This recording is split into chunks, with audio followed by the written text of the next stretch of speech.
Friends, welcome to my YouTube channel. आज मैं लाया हूँ प्रश्नावली 8.1 का 5वां और छठा सवाल। ठीक है दोस्तों, पहले 5वां सवाल पढ़ लेंगे क्या कह रहा है। यदि सेक थीटा बराबर इतना हो तो अन्य सभी त्रिकोणमितीय अनुपात परिकलित कीजिए। ठीक है, तो इसके लिए हमें रफ की जरूरत होगी और जो इसने दे रखा है वो लिख लेंगे। सेक बराबर इतना दे रखा है तो वो लिख लेंगे और एक ट्रायंगल बना लेंगे। इसके लिए मैं थोड़ी वीडियो स्किप करूँगा ताकि लंबी ना हो। ठीक है दोस्तों, जो दिया था वो मैंने लिख लिया है। और एक बात और बता देता हूँ मैं आपको दोस्तों, इतना तो पता ही होगा, ये लंब होता है, ये कण होता है और ये होता है आधार। ठीक है दोस्तों, तो सेक थीटा में क्या होता है वो लिख लेंगे।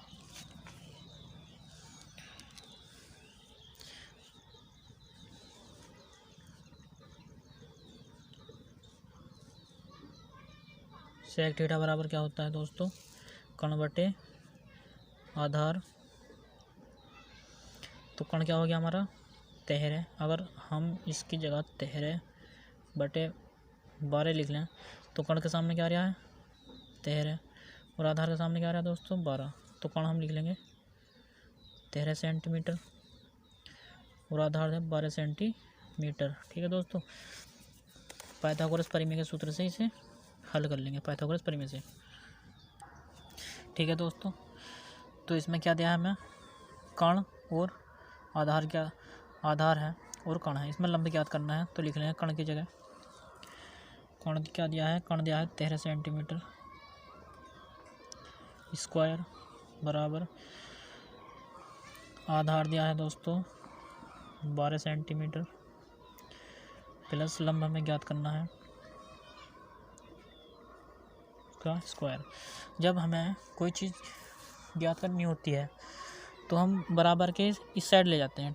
ठीक है दोस्तों, हमें लंब ज्ञात करना है तो लंब को हम बराबर के इधर ले जाएंगे। तो इधर लिख लेंगे हम लंब का स्क्वायर बराबर 13 सेंटीमीटर। अब दोस्तों चिन्ह माइनस का जाएगा क्योंकि ये प्लस में था, उधर जाके माइनस में हो जाएगा, और ये प्लस में थी, इधर जाके माइनस में हो जाएगी। ठीक है दोस्तों, तो लिख लेंगे 12 सेंटीमीटर इसका वर्ग। अब 13 का वर्ग क्या होता है दोस्तों 169, लिख लेंगे 169 माइनस 12 का 144। ठीक है दोस्तों, लंब हमें ज्ञात करना है, चलेगा, इन्हें माइनस कर लेंगे। ठीक है दोस्तों, तो कर लेते हैं इधर माइनस 169 माइनस 144। ठीक है दोस्तों, 5 बच गया दोस्तों, 9 में से 4 गए तो, और 6 में से 4 गए 2, यानी 25 बच जाएगा। कितना जाएगा दोस्तों 25। लंब स्क्वायर बराबर कितना आ गया 25, और 25 किसका वर्ग होता है 5 का, तो L बराबर L स्क्वायर बराबर 5 का वर्ग। ठीक है दोस्तों, जब इसका भी वर्ग है इसका भी वर्ग है तो वर्ग से वर्ग कैंसिल हो जाएंगे, यानी स्क्वायर से स्क्वायर कैंसिल हो जाएगा। और लंब बराबर क्या आ जाएगा दोस्तों 5 सेंटीमीटर। 5 सेंटीमीटर का आया हमारा लंब निकल गया। ठीक है दोस्तों, अब उसने क्या कहा है, ये दफ़ा क्वेश्चन पढ़ लेंगे। उसने कहा है कि कोस थीटा इतना है तो अन्य सभी त्रिकोणमितीय अनुपात परिकलित कीजिए, यानी कि सेक थीटा को छोड़ के जितने भी और इससे अलग हैं, यानी कि साइन कोस टैन कोट, सेक को छोड़ के कोसेक, यानी सबके मान ज्ञात करने हैं। तो लिख लेंगे को सबसे पहले साइन का मान, साइन थीटा बराबर, साइन बराबर क्या होता है दोस्तों लंब बटे कण, यानी कि लंब बटे कण होता है।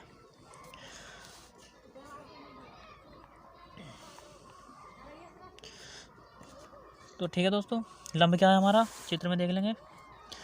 लंब कितना है हमारा 5 और कण कितना है 13। उसने यही तो पूछा है यहाँ पे लंब बटे कण, तो लंब हमारा कितना है 5 और कण हमारा है 13। एक ये हो गया दोस्तों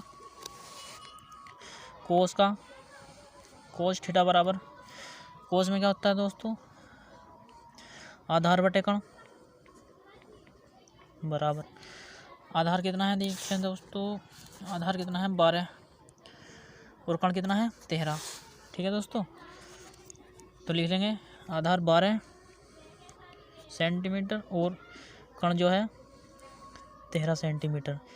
एक ये हो गया दोस्तों। ठीक है, अब निकालेंगे दोस्तों टेन का। टेन थीटा बराबर, टेन बराबर क्या होता है दोस्तों, लंब बटे आधार। टेन बराबर होता है लंब बटे आधार। फिर चित्र में देख लेंगे, लंब कितना है हमारा 5 और आधार कितना है 12। ठीक है दोस्तों, तो लिख लेंगे 5 बराबर 5 बटे 12, यानी कि आधार बुझ जाना, तो आधार कितना है 12। एक ये हो गया दोस्तों। ठीक है, अब कोट का निकाल लेंगे।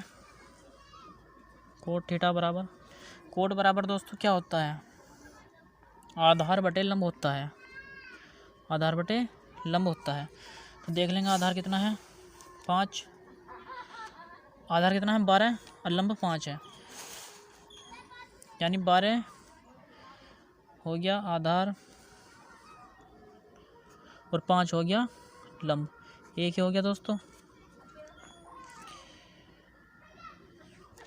ठीक है दोस्तों, सेक का तो उन्होंने दे रखा है, सेक का हमें ज्ञात नहीं करना, सेक का उन्होंने दे रखा है 13 बटे 12, तो हमें कोसेक का ज्ञात करना है अब। ठीक है दोस्तों, कोसेक बराबर क्या होता है, कण बटे लंब होता है दोस्तों। ठीक है दोस्तों, कण बटे लंब होता है, तो बराबर देख लेंगे। कण क्या है 13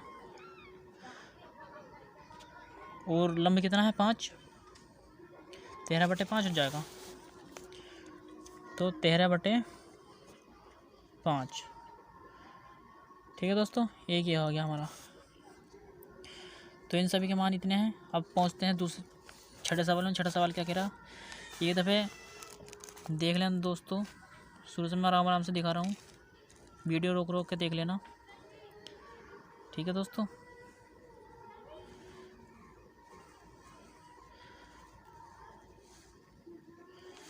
अब करते हैं दूसरा सवाल, छठा सवाल। अब पढ़ लेंगे दोस्तों छठा सवाल क्या कह रहा है। यदि कोण ए और कोण बी न्यून कोण हो, जहां कोस ए बराबर कोस बी, तो दिखाइए कि कोण ए बराबर कोण बी है या नहीं। इसका पूछने का मतलब है या नहीं। ठीक है दोस्तों, तो इसके लिए हमें फिर रफ पे जाना होगा। थोड़ी वीडियो स्किप करता हूँ ताकि लंबी ना हो। ठीक है दोस्तों, दो त्रिभुज बना लिया हमने, जिसे मैंने माना है कोस ए बराबर इसे मान लिया, कोस बी बराबर इसे मान लिया। ठीक है दोस्तों, मैं आपको समझाने के लिए मैंने इतना माना है, और ये हमें दे रखा था कोस ए बराबर कोस बी। ठीक है दोस्तों, तो कोस ए में क्या होता है, जैसे कि साइन में होता है लंब बटे कण, तो कोस में आधार बटे कण, टेन में लंब बटे आधार। ठीक है दोस्तों, तो कोस में क्या होता है आधार बटे कण, तो आधार क्या है इसका ए पी या पी ए पी। ठीक है, तो लिख लेंगे ए पी बटे कण जो है ए क्यू। ठीक है दोस्तों, ए क्यू बटे लिख लेंगे ए क्यू, बराबर का चिन्ह दोस्तों। अब कोस में भी वही होता है जो अभी, तो यानी इसका भी ये लिखना है लंब बटे कण, तो लंब क्या है इसका बी सी बटे कण कितना हो जाएगा दोस्तों डी सी। ठीक है, अब क्या कह रहा है,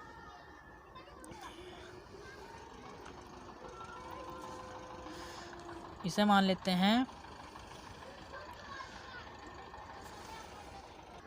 अब क्या देखना है दोस्तों, अब क्या करना है दोस्तों आगे, इसका आधार और इसका आधार बटे इसका आधार, तो लिख लेंगे कितना, इसका आधार कितना है ए पी, तो लिख लेंगे ए पी बटे इसका आधार कितना है बी सी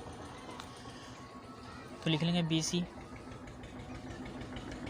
अब बराबर करके इसका कण बटे इसका कण, ठीक है दोस्तों, इसका कण बटे इसका कण, समझना, ठीक है दोस्तों, ध्यान से समझना। इसका कण कितना है AQ और इसका कण कितना है DC, तो AQ अपॉन CD, ठीक है दोस्तों। इसे मान लेंगे हम समीकरण 1 K बराबर, क्योंकि K एक पूर्णांक संख्या है, ठीक है दोस्तों। तो समीकरण कितनी हो गई, 1 हो गई, ठीक है दोस्तों। इस समीकरण से अब ये दफे K इसके बराबर में रख लेंगे, क्योंकि तीनों चीज़ बराबर हैं, एक दूसरे के बराबर हैं, यानी इसके बराबर ये है तो इसके बराबर ये है, यानी तीनों बराबर हैं। तो पहले लिखेंगे AP, यानी एक दफ़े इसके बराबर K रख लेंगे, एक दफ़े इसके, तो रख लो AP बटे BC बराबर K, इसके बटे में 1 मान लिया, इसके बटे में 1 माना और आड़ी तिरछी गुणा कर लेंगे, यानी कितना आ जाएगा, इसकी AP से होगी तो कितना आ जाएगा, AP बराबर कितना आ जाएगा, K ब्रैकेट BC, ठीक है दोस्तों। ऐसी अब दूसरे के बराबर में रख लेंगे, कॉमा AQ अपॉन CD बराबर K, इसके बटे में 1 मानना, यानी कि AQ बराबर CD यानी K, ठीक है दोस्तों। K को आगे लिख लो, पीछे कुछ भी लिख लो, यानी सही है। इतना निकल गया। तो हमें क्या ज्ञात करा है दोस्तों, क्या क्या उन्हें दे रखा है हमें, उन्हें दे रखा है हमें, यानी कि कण दे रखा है, आधार दे रखा है, यानी कण आधार लंब हमारा ज्ञात करवा रहा है, तो हम लंब ज्ञात कर लेंगे, ठीक है दोस्तों। लंब क्या लिखना है, इसका लंब बटे इसका लंब, तो लिख लेंगे इसका लंब कितना है PQ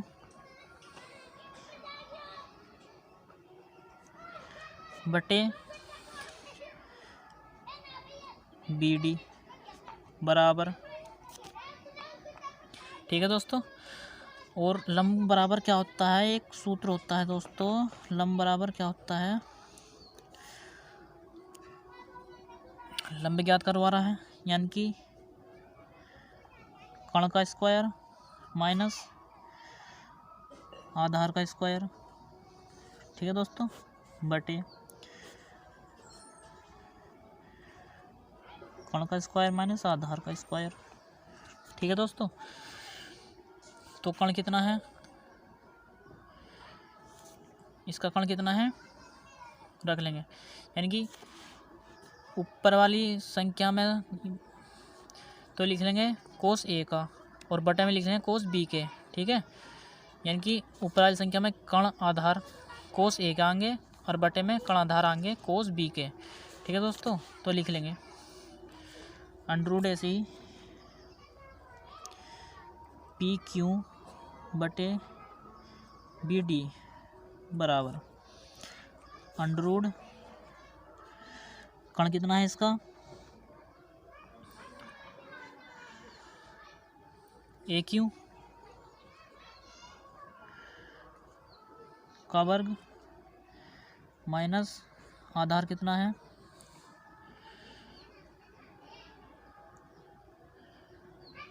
PA का स्क्वायर बटे अंडर। अब देख लेंगे दूसरे वाले चित्र का, दूसरे चित्र में पहुंच जाओ। कण कितना है CD, ठीक है दोस्तों, और आधार कितना है BC, तो लिख लेंगे CD का स्क्वायर माइनस CB का स्क्वायर, ठीक है दोस्तों। अभी हमने समीकरण 1 से कुछ पद ज्ञात किए हैं, ठीक है दोस्तों, जो K बराबर हैं, तो इसमें लिख लेंगे, देखो दोस्तों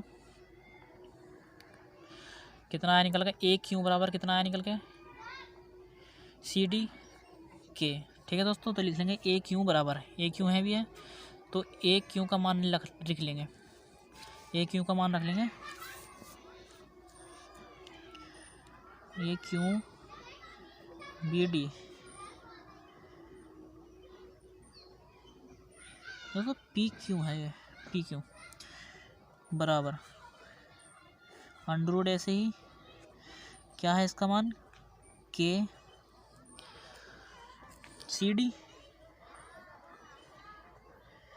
का स्क्वायर माइनस के, और ए पी ए का क्या, पी ए की जगह क्या आया था, पी ए बराबर बी सी। ठीक है, ठीक,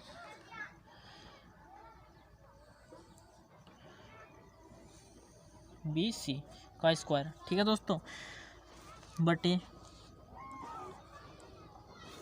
अंडर ये ऐसे ही लिख लेंगे, ये इन्हें इन संख्याओं को ऐसे ही लिख लेंगे जैसी हैं, सी डी का स्क्वायर माइनस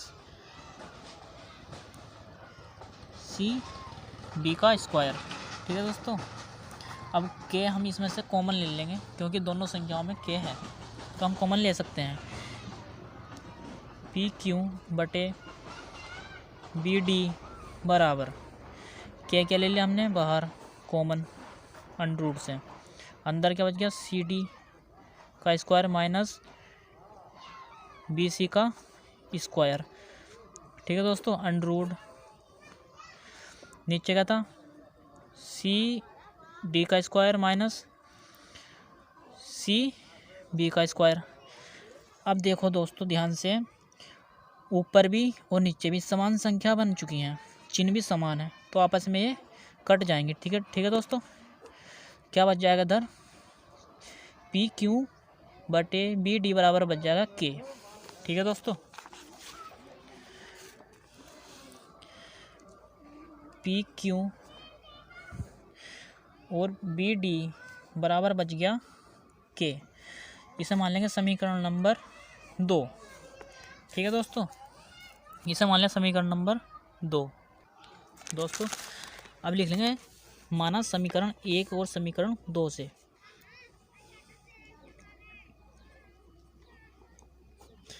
माना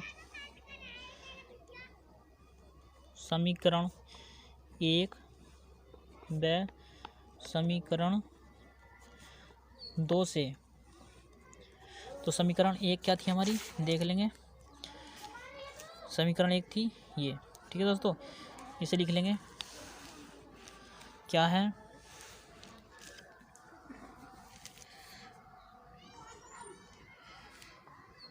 ए पी बटे बी सी बराबर बराबर ए क्यू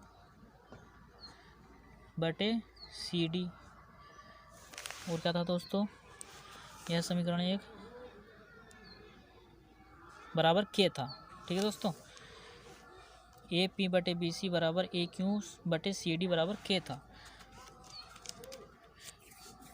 ठीक है दोस्तों, के को हम नहीं लिखेंगे क्योंकि कैसे के कैंसिल हो जाएगा। अब लिखेंगे समीकरण नंबर 2। समीकरण नंबर क्या 2 है, बराबर करके पी क्यू बटे बी डी। ठीक है दोस्तों, ये यानी वो कोस ए और कोस बी दोनों का मान क्या निकल कर आया है, लंब का पी क्यू बटे बी डी, यानी अब लिख लेंगे, अब लिखना है दोस्तों, हमें लिखना है अतः कोण यानी त्रिभुज ए पी क्यू में तथा त्रिभुज बी सी डी में, तो क्या है एक दूसरे के सर्वांश में, तो लिख लेंगे त्रिभुज ए पी क्यू सर्वांशम का चिन्ह त्रिभुज बी सी डी, इसलिए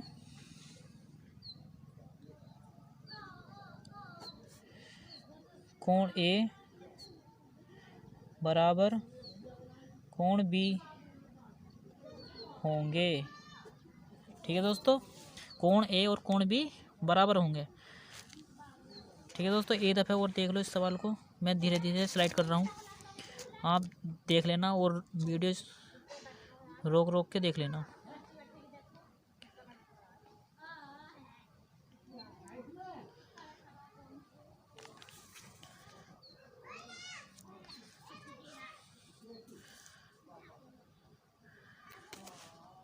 ठीक है दोस्तों,